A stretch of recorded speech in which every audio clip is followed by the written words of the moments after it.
Welcome to the YouTube channel of Lalbagh girls inter college. तो बच्चों, आज का ये वीडियो क्लास 9th के लिए है, जिसमें आपको दीपदान नामक कहानी का सारांश बताया जाएगा।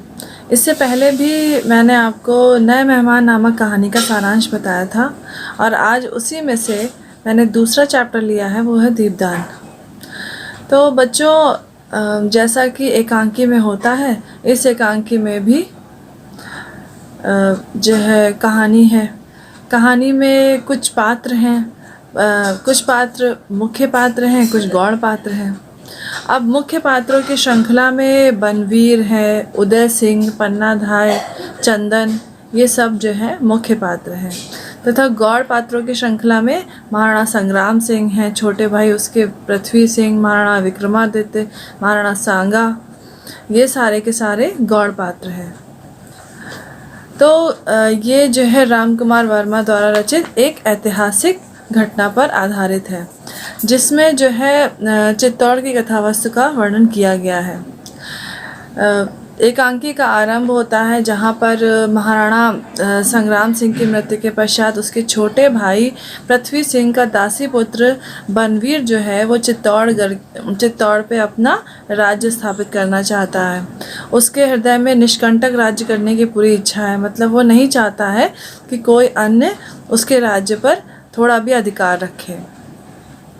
इसीलिए उसके हृदय में रात में सोए हुए महाराणा विक्रमादित्य को मारने की योजना आती है।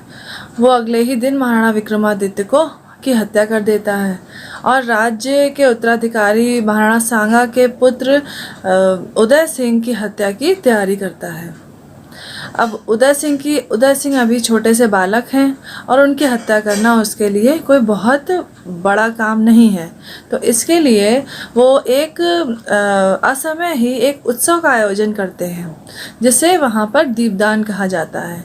ये उत्सव मूलतः वर्ष के अंत में आता है, लेकिन क्योंकि ये उसकी बनाई हुई एक योजना है, इसी कारण ये उत्सव वो पहले मना लेता है। तो दीपदान नामक उत्सव का आयोजन किया जाता है, जिसमें पूरी प्रजा आती है और बनवीर मयूर पक्ष नामक कुंड में दीपदान उत्सव का आयोजन बिना किसी समय के ही करता है। तो सारी प्रजा जो है उसकी तैयारी में व्यस्त हो जाती है और उसे भी, बनवीर को भी, अपनी योजना को सफल बनाने के लिए समय मिल जाता है। अब पन्नाधाय जो है वो उदय सिंह की संरक्षिका या फिर उसकी धाय माँ है। पन्नाधाय जो है उदय सिंह का पूरी तरह से ध्यान रखती है, किसी भी प्रकार की उसको कोई तकलीफ ना हो। विक्रमादित्य उसकी मृत्यु का समाचार जैसे ही पन्नाधाय को मिलता है, वो समझ जाती है कि कुछ न कुछ राज्य में अनर्थ होने वाला है, जिसके कारण इस उत्सव का आयोजन भी किया गया है और राजा विक्रमादित्य की हत्या कर दी गई है। तो इसीलिए वो उदय सिंह को जो है उस उत्सव में जाने से रोकती है। और उदय सिंह क्योंकि बालक है, वो देखता है कितना सुंदर सुंदर सब दृश्य हैं और वो जाने के लिए जो है जिद करने लगता है, लेकिन जो पन्नाधाय होती है वो उसे वहाँ पर जाने से रोकती है और कहती है कि नहीं, आप वहाँ नहीं जा सकते हैं। वो खाना खाने से भी मना कर देते हैं, लेकिन फिर भी पन्नाधाय नहीं मानती है। और फिर पश्चात पन्नाधाय जो है वो इस समारोह का लाभ उठाते हुए बनवीर की बनाई हुई योजना को असफल करने के लिए जो है उदय सिंह को एक झूठी पत्थरों के बीच में छुपाकर वहाँ से भगा देती है और अपने पुत्र चंदन को उसकी जगह पर सुला देती है। उसके पुत्र चंदन ने कुछ खाया पिया भी नहीं होता है, इस बात का भी उसे पता है, लेकिन फिर भी क्योंकि वो उदय सिंह को बचाना चाहती है अपने पुत्र को उसकी जगह पर सुला देती है। थोड़ी देर के बाद जो है बनवीर कक्ष में आता है। बनवीर गुस्से से आग बबूला है, वो आज उदय सिंह को मार ही देगा, उसकी मंशा बिल्कुल ऐसी ही थी।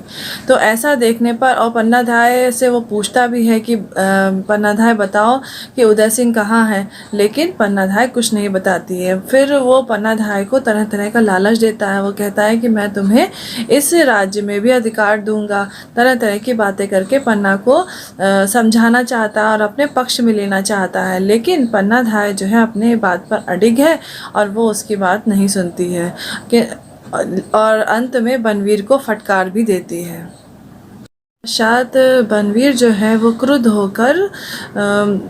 होकर उदय सिंह को खोजता है, लेकिन पन्नाधाय जो है बहुत साहसी महिला है। वो तलवार के साथ बनवीर का सामना करती है और बनवीर को हर प्रकार से उदय सिंह तक पहुंचने से रोकती है, लेकिन बनवीर जो होता है वो तलवार लिए हुए है और वो जल्दी ही पलंग की ओर बढ़ जाता है और पलंग पे जो है जो बच्चा सोया हुआ है उसे वो उदय सिंह समझता है और उसकी हत्या कर देता है।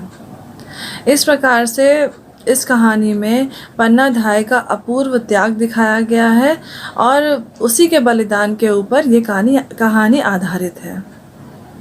जो आप सभी को इस कहानी का सारांश अपनी कॉपीज़ में लिखना भी है। Okay, thank you.